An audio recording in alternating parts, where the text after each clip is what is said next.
আজিকালি শিক্ষক হ'বলৈ হ'লে নাটকো যে কৰিবলগীয়া হয় আপোনালোকে বাৰু কথাটো গম পায়নে? যিসকলে BEd বা DLEd কৰি আছে তেওঁলোকে হয়তো গম পায়েই। আজিকালি টিচাৰ ট্ৰেইনিং প্ৰগ্ৰেমসমূহত আগৰ দৰে লেচন প্লেন, এছাইনমেণ্ট আৰু ইণ্টাৰ্ণশ্বিপতে সীমাবদ্ধ নাথাকে। এখন ড্ৰামাও কৰিবলগীয়া হয়। আপোনালোকে হয়তো ভাবিছে ড্ৰামা আকৌ কিহৰ কাৰণে? ৰ'ব জনাই আছোঁ। নিউ এডুকেশ্যন পলিচি 2020ৰ মতে শিক্ষা কেৱল পঢ়াই নহয়, ইয়াক অনুভৱ কৰি প্ৰকাশ কৰিহে শিকা। এই নাটক বা ড্ৰামাবোৰে ট্ৰেইনীবোৰৰ কমিউনিকেশ্যন স্কিল আৰু কনফিডেন্স ডেভেলপৰ লগতে টিমৱৰ্কো শিকে। সেয়েহে আমাৰ BEd কলেজতো আমাক 5টা গ্ৰুপ বনাই দিয়া হৈছিলে 100 জন ষ্টুডেণ্টৰ ভিতৰত। আমি নিজেই স্ক্ৰিপ্টবোৰ তৈয়াৰ কৰি আমি নাটকবোৰ কৰিবলগীয়া হৈছিলে খুব কম সময়ৰ ভিতৰতে, যিহেতু আমাৰ বহুত বিভিন্ন ধৰণৰ এক্টিভিটি থাকে। আমাৰ সময় কম আছিল, কিন্তু যথেষ্ট চেষ্টা কৰিছোঁ যে ভাল কৰিবলৈ কাৰণে। তো ব'লক আজি মোৰ লগত যাওঁ, আমিনো কি কৰিলোঁ আপোনালোকক দেখাওঁ এবাৰ।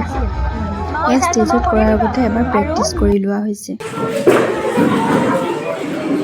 আপোনাৰ ব্যৱস্থা আমি কৰি আছো। আপুনি জানেনে জাতি ধৰ্ম বৰ্ণ নিৰ্বিশেষে প্ৰতিটো শিশুৱে সমানে শিক্ষাৰ অধিকাৰ পোৱাটো আজিৰ কাৰণে কিমান জৰুৰী।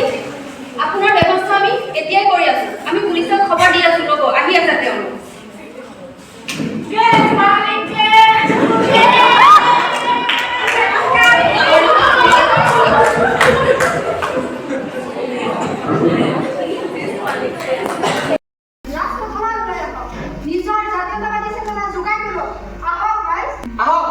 আমি সকলোৱে মিলি জাতিসংঘী নাগৰিকত্ব সংশোধনী বিধেয়কখনৰ তীব্ৰ বিৰোধিতা কৰোঁ।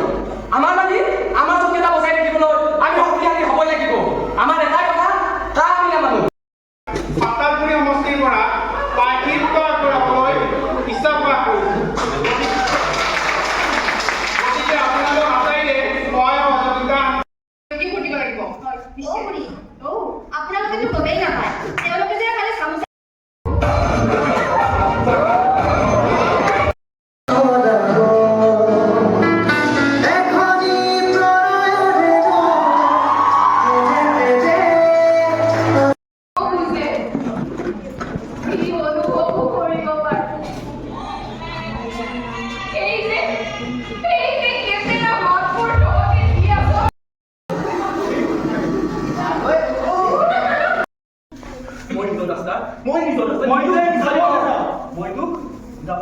তই এজন নাচৰ বান্দা হৈ থাক, আৰু যেতিয়া বুজিবি মই কোৱা কথাবিলাক সঁচা আছিলে তেতিয়া মোৰ মনত পৰিছিল।